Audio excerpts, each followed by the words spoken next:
pagi semua, ku nantikan dirimu di depan kelasmu, menantikan kami.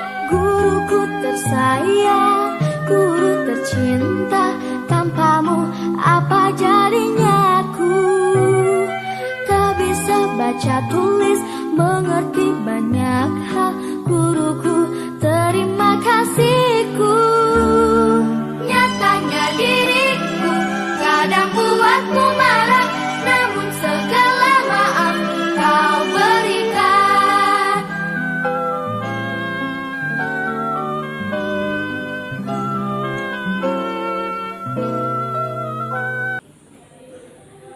Assalamualaikum warahmatullahi wabarakatuh.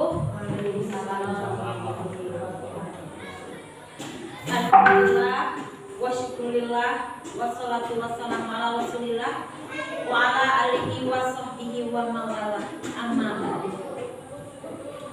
Puji dan syukur kita panjatkan kehadirat Allah Subhanahu wa taala yang mana telah menakdirkan kita semua dapat berkumpul di hari ini dalam acara penguatan kompetensi sosial dan emosional PTK di sekolah. Sholawat beserta salam mudah-mudahan senantiasa dilimpah curahkan kepada junjungan kita semua, yakni Nabi Muhammad SAW. Tak lupa kepada keluarganya, kepada para sahabatnya, mudah-mudahan sampai kepada kita sebagai umatnya, mudah-mudahan mendapat syafaat di hari akhir. Amin, amin ya robbal alamin. Yang terhormat Ibu Kepala Sekolah, pertama-tama saya haturkan beribu-ribu terima kasih karena berkat izin dan support dari Ibu Kepala Sekolah sehingga saya dapat menyelenggarakan acara ini pada kesempatan kali ini. Tidak lupa saya juga ucapkan beribu-ribu terima kasih kepada seluruh rekan sejawat yang telah menyempatkan diri hadir untuk mengikuti acara ini meskipun dalam kondisi lelah setelah selesai mengajar. Mudah-mudahan lelah ibu bapak semuanya menjadi barokah. Saya hanya bisa mendoakan mudah-mudahan apapun bentuk support atau dukungan ibu bapak terhadap saya yang sedang menjalani pendidikan guru penggerak, mudah-mudahan Allah limpahkan berkah, mudah-mudahan diberi kesehatan, mudah-mudahan segala macam kebaikan ibu bapak semua dapat kembali kepada ibu bapak. Ibu bapak, pada kesempatan kali ini saya diberi mandat ya untuk menyampaikan kembali tentang untuk menguatkan kompetensi sosial emosional di lingkungan sekolah. Sebetulnya saya juga merasa malu untuk menyampaikan hal ini karena materi ini bagi saya juga belum mendarah daging ibu bapak, tapi mungkin kita bisa belajar bersama-sama. Sebelumnya izinkan saya untuk membacakan beberapa pantun. Pergi ke Mekah berduyun-duyun, jangan lupa arah kiblatnya. Tujuan pendidikan untuk menuntun, mendidik anak sesuai kodratnya.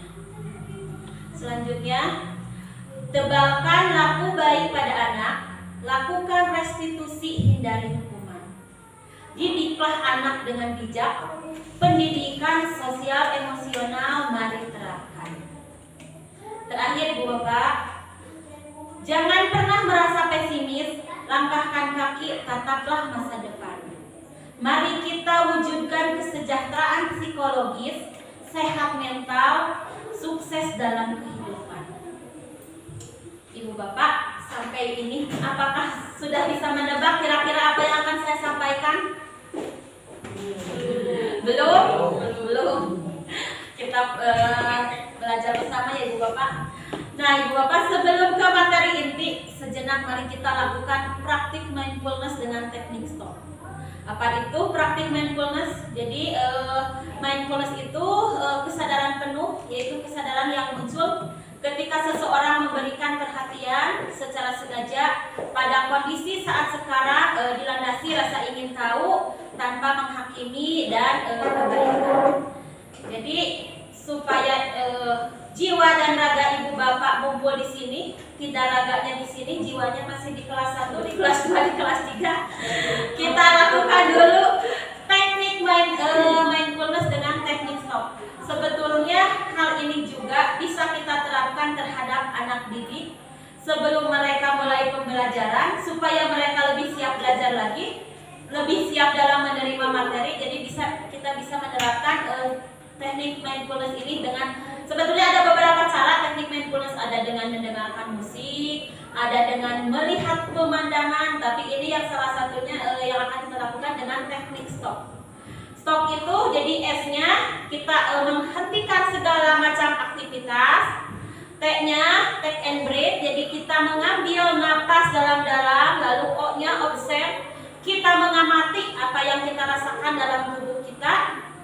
Lalu terakhir P-nya proses, jadi kembali menjalankan aktivitas. Sebelumnya silahkan ibu bapak mengambil posisi ternyaman. Untuk ibu bapak boleh duduk bersandar, boleh duduk jangan tegak, tidur boleh. Silahkan ambil posisi ternyaman ibu bapak. Langkah pertama, hentikan sejenak apa yang Anda lakukan. Lalu ambillah posisi yang nyaman, baik saat duduk ataupun berdiri, sesuai dengan kondisi yang memungkinkan bagi Anda. Silahkan duduk dengan senyaman. Duduklah dengan posisi tegak, tidak membungkuk, namun tetap rileks. Rilekskan kedua bahu kiri dan kanan. Letakkan kedua telapak tangan pada paha. Silahkan ikuti instruksinya ibu bapak. Lepaskan jari-jari tangan.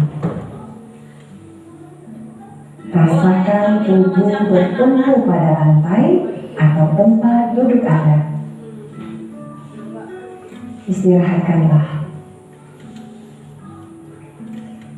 Rasakan lantai Anda berpijak. Rasakan tempat duduk Anda. Silakan pejamkan mata atau arahkan pandangan ke depan. Rilekskan kedua kelopak mata. Tarik napas dalam. Sadari napas masuk. Sadari napas keluar. Rasakan udara segar yang masuk melalui lubang hidung. Rasakan udara hangat yang keluar dari lubang hidung. Lakukan sebanyak 2 kali. Rilekskan tubuh, mulai dari otot-otot wajah, leher, punggung, bahu kiri, bahu kanan, lengan atas, pergelangan tangan. Amati pula apa yang Anda rasakan saat otot perut mengempes.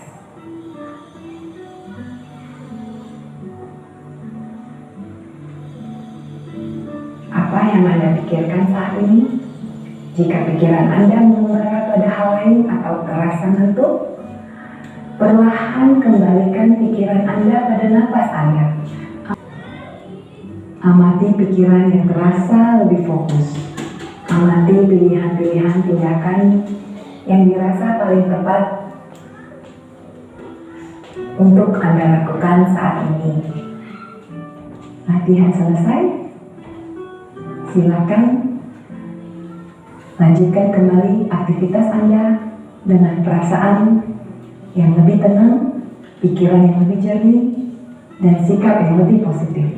Nah, selesai ibu bapak. Nah, bagaimana ibu bapak? Apakah yang kira-kira yang Ibu rasakan setelah kita melakukan praktik mindfulness? Bu Ana, apa yang Bu Ana rasakan?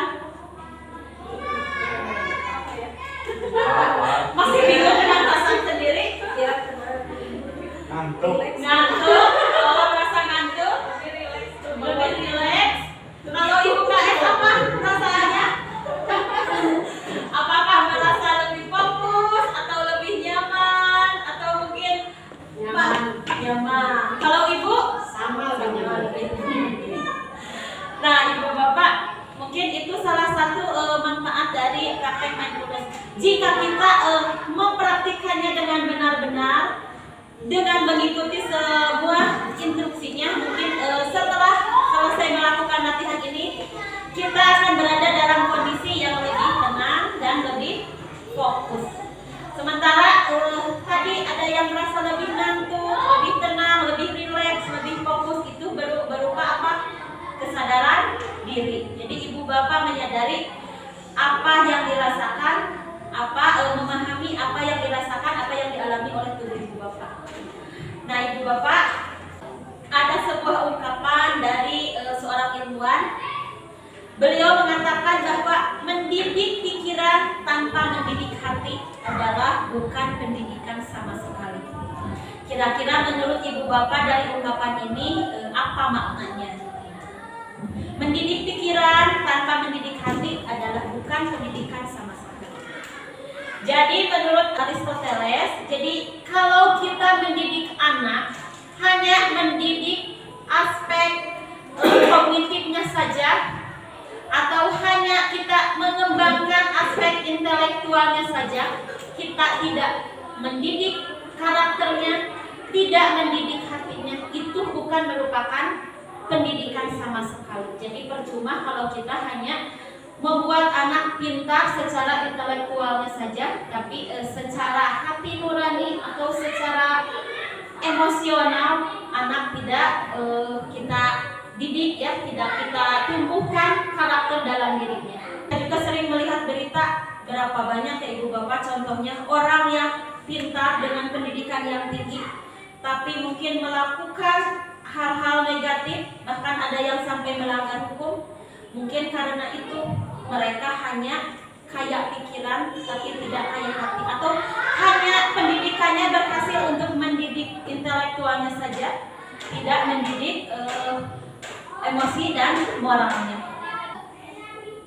Nah, Ibu Bapak, tema kita kali ini adalah penguatan kompetensi sosial dan emosional. Kenapa? Pendidikan sosial dan emosional ini sangat urgent atau sangat mendesak untuk kita praktikkan. Nah, mengapa sangat mendesak untuk kita praktikkan? Kita semua tentu memahami serta menyadari perkembangan murid secara holistik. Jadi kita mengadakan pendidikan di sekolah bukan hanya untuk mendidik anak agar pintar saja, tapi kita ingin mendidik anak secara keseluruhan, secara holistik. Bukan hanya intelektual, tetapi juga fisik, emosional, sosial, dan karakter. Nah, Ibu Bapak, belakangan ini mungkin di sekolah-sekolah atau di berita-berita banyak sekali meningkatnya jumlah kasus perundungan, ya, sampai anak yang dirundung atau dibully mendapatkan efek atau trauma yang berat. Ada juga tawuran, penyalahgunaan obat-obatan terlarang, pernikahan usia dini, dan kehamilan di bawah usia. Nah, Ibu Bapak, hal tersebut bisa terjadi jika murid-murid yang melakukan hal itu memiliki motivasi belajar yang rendah hingga putus sekolah, atau mungkin masih sekolah juga tapi memiliki motivasi belajar yang rendah sehingga terjerumus ke dalam hal-hal yang seperti disebutkan tadi. Murid dengan gangguan emosional seperti stres, juga kan ada kecemasan, depresi, bahkan ada kasus bunuh diri pada remaja. Nah, Ibu Bapak, hal ini menunjukkan masih lemahnya perkembangan sosial dan emosional para murid kita.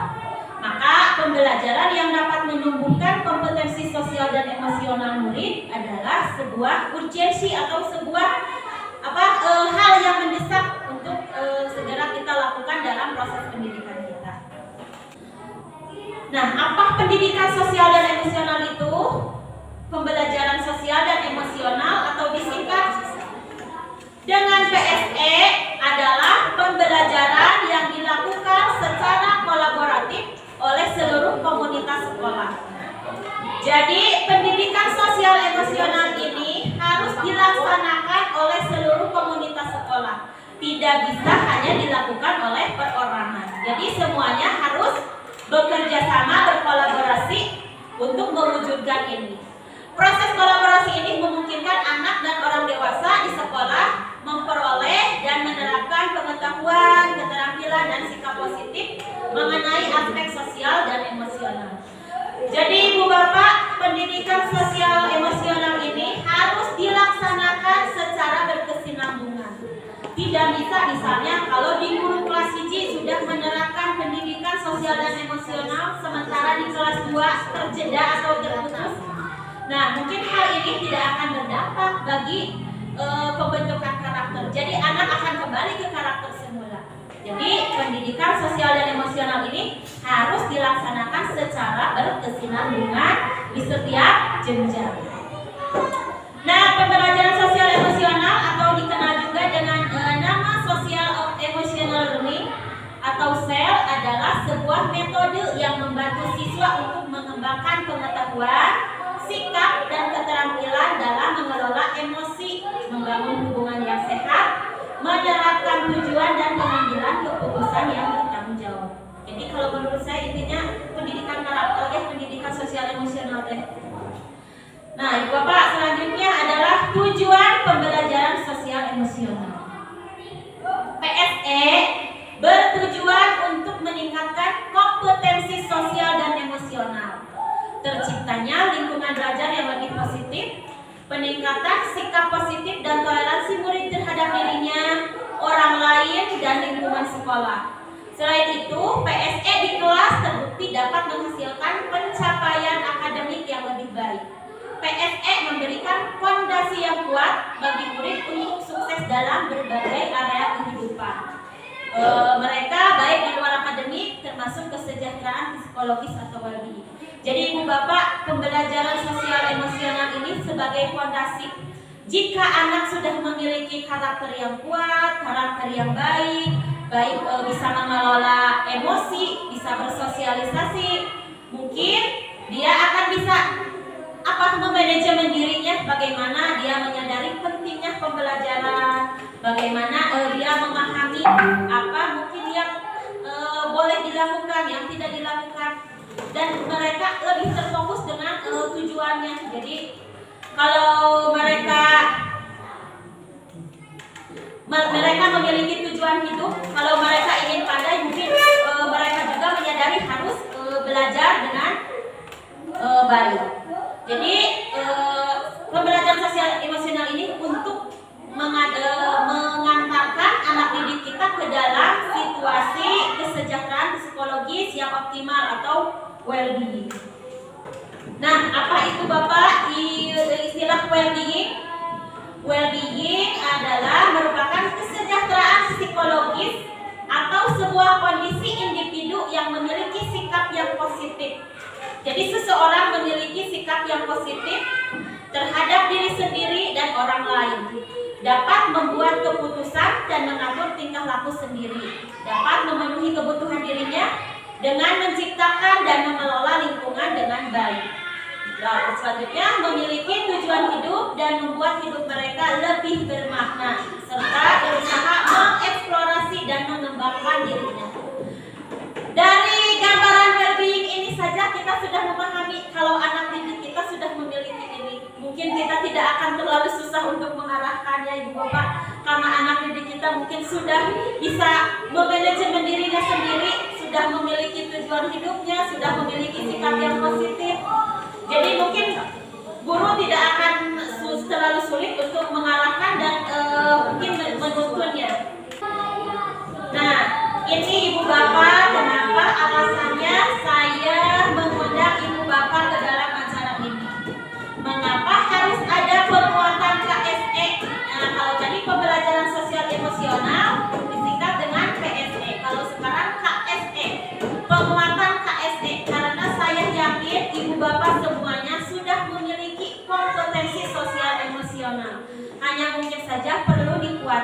yang perlu diingatkan. Jadi kalau terhadap anak didik mungkin pembelajaran sosial emosional, kalau untuk rekan sejawat penguatan KSE, karena teman-teman semua sudah memiliki kompetensi sosial ini. Mengapa harus ada penguatan KSE terhadap rekan sejawat? Karena menurut penelitian, guru yang memiliki kompetensi sosial dan emosional yang baik lebih efektif dan cenderung lebih resilient atau tangguh dan merasa nyaman di kelas karena mereka dapat bekerja lebih baik dengan murid. Jadi guru-guru yang memiliki kompetensi sosial emosional mungkin akan lebih tangguh ketika di kelas. Nah ini ibu bapak, saya belum mampu sampai ke sini. Kadang saya masih kepikiran atau masih mengeluh dengan beberapa anak didik saya yang menurut saya masih sulit diatur. Jadi saya masih meraba-raba cari formulasi yang tepat untuk mengatasi anak ini. Karena seperti di awal tadi, kita kan harus menerapkan restitusi dan menghindari hukuman. Jadi sebisa mungkin kalau bisa menghindari hukuman. Jadi kalau perbedaan hukuman dan konsekuensi sebetulnya sudah saya jelaskan waktu pertemuan sebelumnya ya.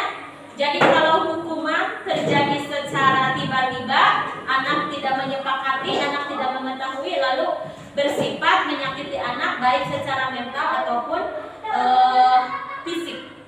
Dan hukuman tersebut tentu saja berdampak membentuk anak memiliki identitas yang gagal, memiliki perasaan buruk dan tidak mampu. Setidaknya kalau konsekuensi itu berupa apa ya Ibu Bapak, pengganti atau penebusan dengan kesalahan atau kekeliruan yang mereka buat. Misalnya sekarang saya sering mempraktekkan konsekuensi. Jadi saya membuat keyakinan kelas ditandatangani oleh semua anak. Jadi anak yang menandatangani berarti sudah menyepakati ini. Kebetulan ini juga disusun bersama anak-anak. Misalnya anak-anak yang waktu pembelajaran menulis banyak ngobrol, mungkin sebelum pulang harus selesai dulu menulisnya. Itu yang sudah saya lakukan. Jadi badai batontos arui keun weh sinah ngabereskeun da batur oge tos beres bongana waktu belajar nu sanes nyerat ieu kalah geureuy. Mungkin seperti itu kalau konsekuensi. Emang konsekuensi ini karena ini bersifat netral, hanya saja anak belajar bertanggung jawab atas kelalaiannya atau kesalahannya. Kalau yang paling baik seperti yang sudah saya jelaskan sebelumnya yaitu restitusi. Namun hal itu masih saya juga masih belajar menerapkannya. Memang sudah pernah beberapa kali mempraktekannya, mungkin hasilnya tidak semudah membalikan telapak tangan ya. Tapi saya berusaha mempraktekkan apa yang saya pelajari dan meyakini mungkin kalaupun tidak dapat terlihat dampaknya sekarang, tapi mungkin di kemudian hari dapat terlihat hasilnya. Jadi tidak instan Ibu Bapak untuk merubah kebiasaan. Jadi saya melihat anak didik saya yang kebiasaan tidak menulisnya tidak pernah selesai, tidak pernah mengumpulkan tugas, sekarang sudah mulai mengumpulkan tugas, menulis setiap hari. Itu bagi saya sudah merupakan suatu kebahagiaan. Merasa berhasil sih belum, dan masih banyak yang perlu diperbaiki. Cuma itu mungkin suatu kemajuan yang cukup baik di awal. Selanjutnya, ada keterkaitan antara kecakapan sosial dan emosional yang diukur ketika anak-anak dan hasil ketika dewasa di bidang pendidikan, pekerjaan, pelanggaran hukum, dan kesehatan mental. Jadi Ibu Bapak, apapun yang kita lakukan dalam mendidik anak di waktu sekarang, anak-anak ketika masih sekolah dengan kita melakukan pendidikan sosial emosional, hasilnya akan terlihat ketika anak-anak dewasa. Kalau yang memiliki kompetensi sosial emosionalnya yang baik, mungkin dia juga akan berhasil di bidang pendidikan, pekerjaan, dan mungkin tidak terlibat dalam melakukan pelanggaran hukum, serta memiliki kesehatan mental yang baik. Jadi apapun yang kita lakukan sekarang akan berimbas atau berdampak pada anak di masa yang akan datang. Jadi perlu kehati-hatian kita dalam memperlakukan anak. Ini teh seperti mudah membicarakan tapi susah untuk menerapkan. Itu bagi diri saya sendiri. Mudah memahami teori tapi susah untuk mengaplikasikannya. Nah Ibu Bapak, kompetensi sosial emosional itu ada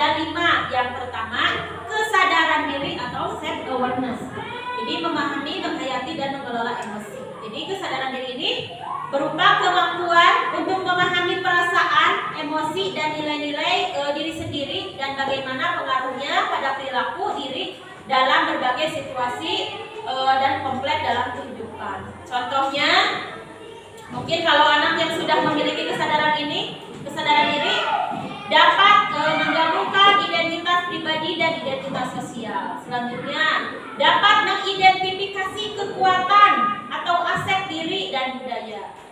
Kemudian, mengidentifikasi emosi-emosi dalam diri. Selanjutnya, menunjukkan integritas dan kejujuran.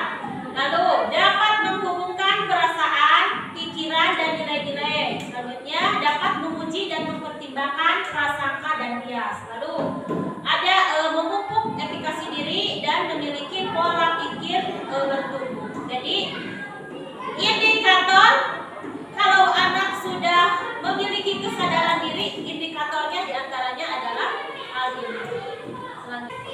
Nah, kompetensi sosial emosional yang selanjutnya adalah manajemen diri. Kalau tadi kesadaran diri, jadi memahami apa yang mereka rasakan, menghayati apa yang mereka rasakan.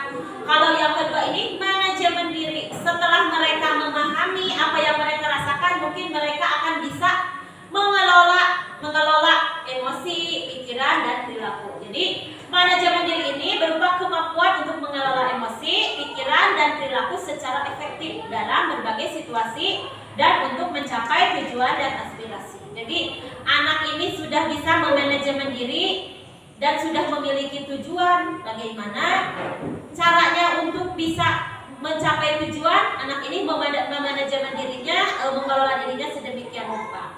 Adapun indikatornya ada mengelola emosi diri, mengidentifikasi dan menggunakan strategi pengelolaan stres, menunjukkan disiplin dan motivasi diri. Jadi anak yang sudah memiliki manajemen diri yang baik sudah bisa mengelola stresnya sendiri. Jadi sudah bisa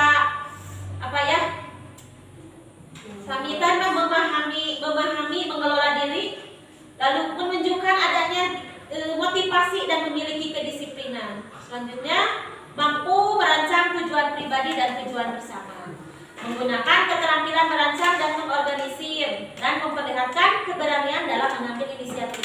Jadi kalau anak yang sudah memanajemen diri, sudah bisa memanajemen dirinya sendiri, mungkin anak akan menunjukkan inisiatif dalam kesehariannya. Jadi tidak menunggu-nunggu perintah atau tidak banyak ketakutan. Nah, mungkin kalau anak yang banyak ketakutan itu mungkin dari efek anak banyak dihukum, jadi anak memiliki ketakutan pada itu sieun akhirnya anak tidak berkembang.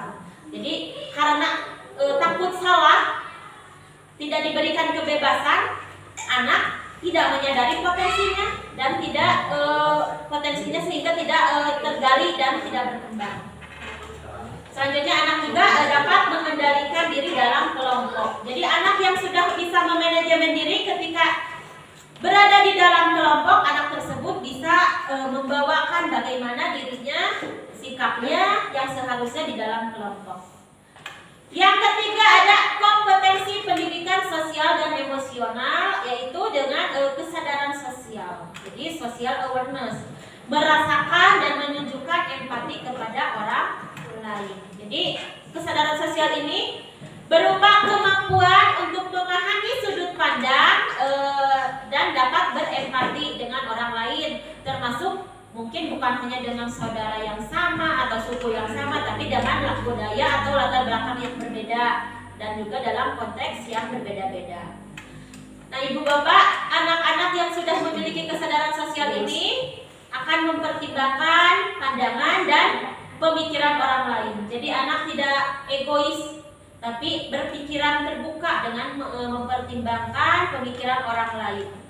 Lalu mengakui kemampuan dan kekuatan orang lain. Jadi tidak merasa superior ya ibu bapak, tidak merasa dirinya yang paling baik. Mereka juga mengakui kekuatan orang lain. Selanjutnya, mendemonstrasikan empati dan rasa welas asih. Mungkin mereka bisa, kalau melihat ada temannya yang membutuhkan sesuatu atau mungkin yang sedang diberi ibu bapak musibah, mungkin anak tersebut akan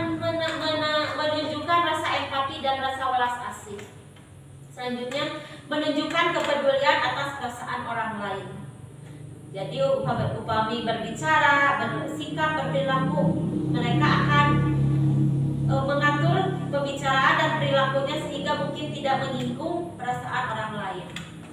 Ada juga memahami dan mengekspresikan rasa syukur. Terus mengidentifikasi ragam norma sosial termasuk norma-norma yang menunjukkan ketidakadilan. Jadi kalau anak yang sudah mempunyai kompetensi kesadaran sosial, anak ini dengan sendirinya sudah bisa mengidentifikasi norma-norma sosial. Apa sih kebiasaan di lingkungan, mungkin apa yang boleh dilakukan atau apa yang tidak boleh dilanggar. Anak dengan sendirinya sudah memahami hal itu. Selanjutnya, kompetensi sosial emosional yang keempat adalah keterampilan berelasi. Jadi setelah anak yang pertama memiliki kesadaran diri, lalu mampu memanajemen diri, selanjutnya memiliki kesadaran sosial, yang nomor 4 adalah anak memiliki keterampilan dalam berelasi atau relation skill, membangun dan mempertahankan hubungan yang positif. Jadi keterampilan berelasi ini kemampuan untuk membangun dan mempertahankan hubungan-hubungan yang sehat dan suportif. Indikatornya diantaranya anak tersebut mampu berkomunikasi dengan efektif. Jadi anak tersebut mampu berkomunikasi baik dengan sesama temannya maupun di masyarakatnya dengan menggunakan komunikasi yang efektif. Lalu mampu mengembangkan relasi atau hubungan yang positif. Jadi karena komunikasinya berlangsung secara efektif, dengan otomatis dapat mengembangkan relasi dan hubungan-hubungan yang positif. Selanjutnya memperlihatkan kompetensi kebudayaan. Lalu mempraktikkan kerja sama tim dan pemecahan masalah secara kolaboratif. Jadi anak-anak yang pandai berelasi, dia akan pandai bekerja sama, pandai berbaur dengan orang lain, pandai melakukan kolaborasi. Lalu dapat melawan tekanan sosial yang negatif. Selanjutnya menunjukkan sikap kepemimpinan dalam kelompok.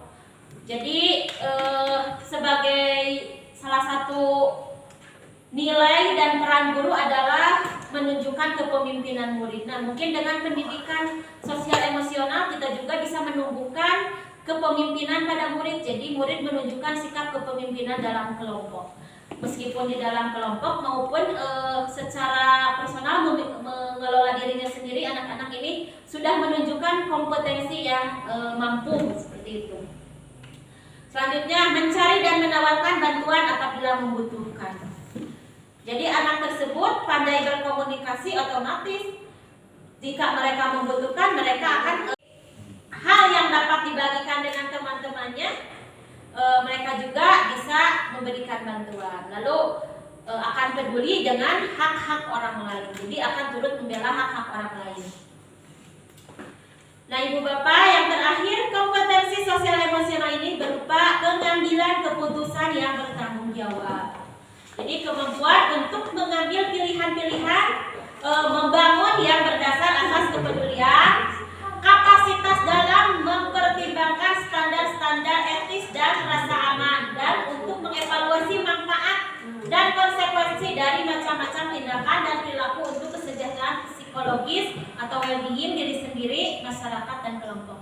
Jadi anak-anak yang sudah memiliki keterampilan, memiliki kompetensi sosial dan emosional, anak ini akan mampu mengambil keputusan, tentunya dengan keputusan yang bertanggung jawab. Tidak hanya berani mengambil keputusan, tapi tidak berani mempertanggungjawabkannya. Tapi anak ini akan mampu mengambil keputusan sekaligus mempertanggungjawabkannya. Indikator anak sudah memiliki kompetensi mampu dalam mengambil keputusan, diantaranya menunjukkan rasa ingin tahu dan keterbukaan pikiran. Nah, lagi-lagi kita harus berpikiran terbuka. Mungkin kalau bahasa kerennya harus berubah mindset, membuka pikiran kita jika ada hal-hal baru. Mungkin tidak kekeh dengan pendapat kita. Meskipun kita merasa pendapat kita sudah baik, tapi mungkin dengan perkembangan ilmu dan teknologi, hal tersebut bisa terbantahkan, atau ada teori-teori mungkin yang lebih baik. Nah, anak-anak yang memiliki kompetensi sosial emosional dan sudah mampu mengambil keputusan yang bertanggung jawab, mereka akan menunjukkan rasa ingin tahu dan keterbukaan dalam pikiran, dalam berpikir. Selanjutnya, mengidentifikasi, mengenal solusi dari masalah pribadi dan sosial. Lalu ada berlatih membuat keputusan beralasan, masuk akal, setelah menganalisis informasi, data, dan fakta. Jadi mereka membuat keputusannya tidak asal-asalan ya Ibu Bapak, tapi berdasarkan fakta atau informasi, mungkin berbentuk data atau fakta kejadian yang sesungguhnya. Jadi keputusan yang mereka ambil berdasarkan pertimbangan dari beberapa hal, termasuk dampak atau efek dari keputusan yang mereka buat. Selanjutnya, mengantisipasi dan mengevaluasi konsekuensi dari tindakannya. Jadi anak dalam membuat keputusan sudah memahami konsekuensinya. Oh, kalau saya memutuskan hal ini, mungkin ini yang akan saya hadapi. Jadi anak sudah mempertimbangkan sampai ke sana. Selanjutnya ada menyadari bahwa keterampilan berpikir kritis sangat berguna baik di dalam maupun di luar lingkungan sekolah. Ada merefleksikan peran seseorang dalam memperkenalkan kesejahteraan psikologis atau well-being diri sendiri, keluarga, dan komunitas. Ada terakhir, mengevaluasi dampak atau pengaruh dari seseorang, hubungan interpersonal, komunitas, dan kelembagaan. Jadi anak kalau sudah bisa mengambil keputusan, bergaul dengan pihak apapun, pihak siapapun, dia tidak akan mudah terpengaruh. Jadi mereka akan mengevaluasi dulu apakah hal ini baik atau buruk. Jadi mereka sudah memiliki fondasi yang kuat. Nah Ibu Bapak, itulah 5 kompetensi sosial emosional. Yang pertama tadi ada kesadaran diri, kesadaran sosial, manajemen diri, keterampilan berelasi, dan pengambilan keputusan yang bertanggung jawab. Ibu Bapak, kalau kita telah lebih mendalam, mungkin kalau anak-anak sudah memiliki 5 kompetensi pembelajaran sosial emosional ini, mungkin anak-anak sudah bisa dikatakan memiliki karakter profil pelajar Pancasila yang 6. Anak-anak yang sudah memiliki 5 kompetensi sosial emosional, kalau kita telah berarti anak-anak ini sudah memiliki karakter sebagai profil pelajar Pancasila, sudah memiliki elemen-elemen yang harus dimiliki oleh profil pelajar Pancasila. Nah Ibu Bapak, mungkin itu paparan tentang kompetensi sosial emosional. Selanjutnya, tadi teh cenah nih kedah nggak mempelajarkan sosial emosional teh, tapi kumaha carana. Nah sekarang cara mengimplementasikan PSE di kelas dan di sekolah. Jadi di kelas PSE ini bisa diajarkan secara eksplisit atau terpisah. Mungkin di dalam kegiatan ekstrakurikuler seperti pramuka, kita bisa mengajarkan secara terpisah. Bagaimana kita mengajarkan anak-anak ini memiliki tanggung jawab, memiliki kesadaran diri, kesadaran sosial, dan lain-lain. Mungkin bisa di dalam pendidikan ekstrakurikuler atau kokurikuler dengan sistem pengajaran eksplisit atau terpisah. Nah, yang paling mungkin kita lakukan, Ibu Bapak, bisa kita integrasikan dalam pembelajaran akademik, dalam pembelajaran setiap hari. Jadi kompetensi-kompetensi sosial emosional dapat kita integrasikan dalam pembelajaran setiap hari. Sebetulnya ini sudah kita lakukan dari dulu-dulu sebelum mungkin saya mempelajari modul ini, Ibu Bapak sudah melakukannya. Mungkin kalau sekarang mungkin harus dipertegas lagi. Mungkin di kelas bisa kita membuat kelompok belajar, kelompok diskusi. Mungkin dari kelompok itu bisa menerapkan bagaimana keterampilan berelasinya, kesadaran dirinya, kesadaran sosial, mungkin pengambilan keputusan yang bertanggung jawab. Mungkin dari pembelajaran secara berkelompok itu bisa diterapkan. Kesadaran diri juga bisa kita terapkan dalam persepsi. Jadi anak ditanya keterkaitan apa yang kemarin kita pelajari dikaitkan dengan pembelajaran hari ini, anak bisa mengaitkan, berarti anak menyadari apa apa yang mereka pahami, apa yang mereka hayati. Mungkin seperti itu. Jadi sebetulnya sudah kita terapkan, hanya saja perlu dipertegas. Selanjutnya ada dengan pelibatan dan suara murid. Jadi seluruh warga sekolah menghormati dan meningkatkan berbagai perspektif dan pengalaman murid dengan melibatkan murid sebagai pemimpin atau pemecah masalah dan pembuat keputusan. Selanjutnya itu kalau di kelas masing-masing. Nah, mungkin ini bisa dilakukan di sekolah. Kalau di sekolah bisa dilakukan dengan cara menciptakan iklim kelas dan sekolah yang mendukung. Mungkin pada pertemuan sebelumnya saya sudah membahas tentang budaya positif di sekolah. Mungkin kalau budaya positif di sekolah sudah bisa terwujud, dengan otomatis pendidikan sosial dan emosional pun bisa kita terapkan.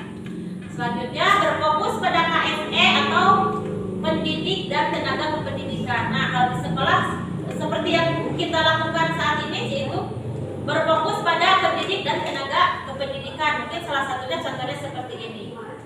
Selanjutnya ada kebijakan yang mendukung. Jadi kepala sekolah membuat kebijakan-kebijakan dan praktik disiplin dengan instruksi yang jelas, restoratif, sesuai dengan perkembangan anak dan diterapkan secara adil. Selanjutnya ada dukungan integritas dan berkelanjutan. Pembelajaran sosial dan emosional terintegrasi dengan mulus ke dalam rangkaian dukungan akademik dan perilaku dengan menyediakan kesempatan untuk memasukkan semua kebutuhan murid agar semua kebutuhan murid itu terpenuhi. Jadi mungkin itu yang bisa dilakukan di kelas dan di sekolah. Nah, Ibu Bapak, pendidikan sosial dan emosional ini tentu saja tidak hanya bisa diterapkan di sekolah. Jadi bagaimanapun kita mendidik anak dengan baik di sekolah, kalau di rumah, di lingkungannya pendidikannya kurang baik, tentu akan berdampak buruk juga pada anak. Nah, makanya pendidikan sosial emosional juga harus dilakukan di lingkungan keluarga dan komunitas. Mungkin yang dimaksud komunitas di sini adalah di lingkungan masyarakat.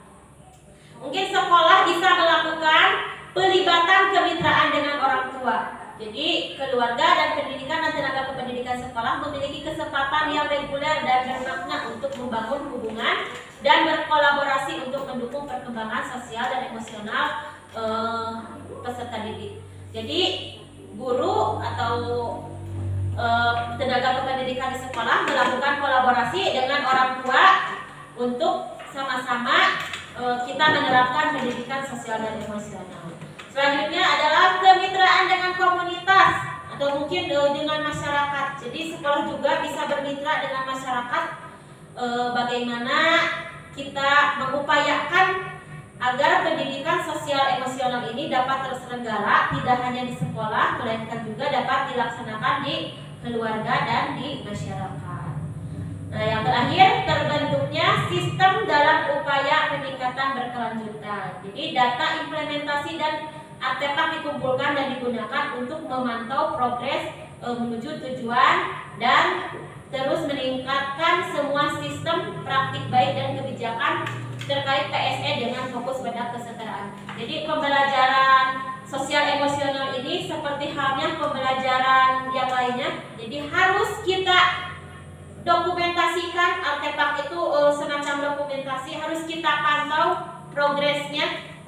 Saya juga kebetulan memiliki beberapa PR di kelas 5. Memiliki PR ya dengan anak-anak yang tanda kutip istimewa.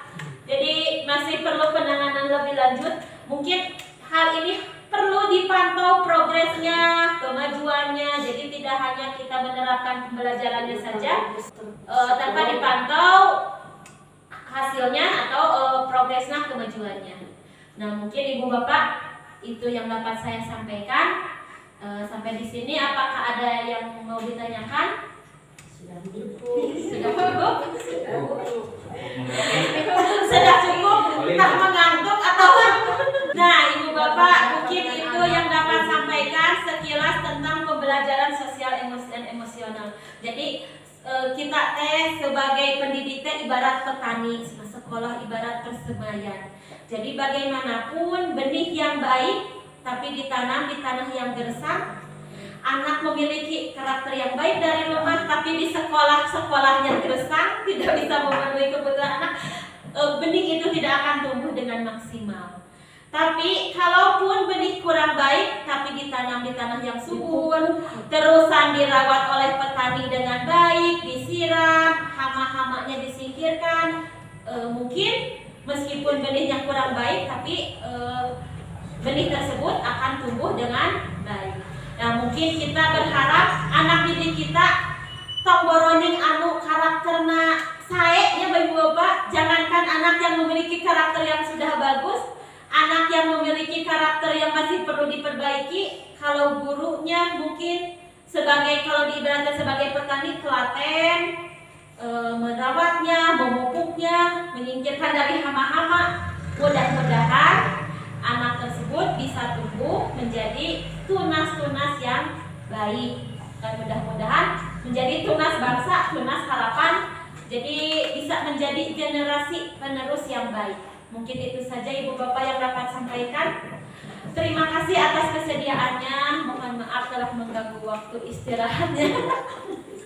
Terima kasih. Sebetulnya apa yang saya sampaikan bukan hal yang baru, tapi mungkin hanya kita perlu sama-sama mengingat kembali. Demikian.